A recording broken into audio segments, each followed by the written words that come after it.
Welcome once again. In today's gospel, we hear those familiar words of Jesus when Peter approaches him and asks him, Lord, if my brother sins against me, how often must I forgive him? As many as 7 times? And Jesus replies, I say to you, not 7 times, but 77 times. And of course, we know that 77 times means every time that Jesus asks us to forgive those who have offended us every time they ask for forgiveness. Forgiveness is one of those hard things that is part of the Christian life. We all know that it's easier to say the words, I forgive you, than it is to forgive in our heart. But forgiveness is more than just an act. It's more than just words.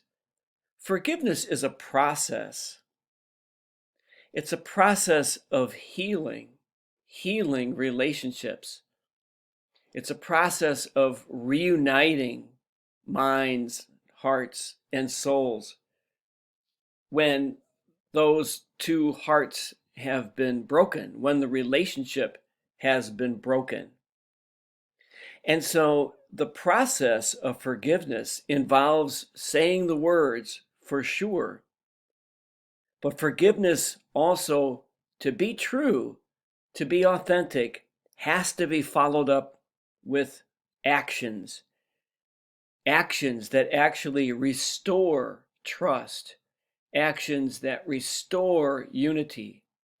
Actions that restore healing of broken relationships. And so forgiveness, while it is hard, is asked of us by Jesus and is asked of us every time someone seeks our forgiveness.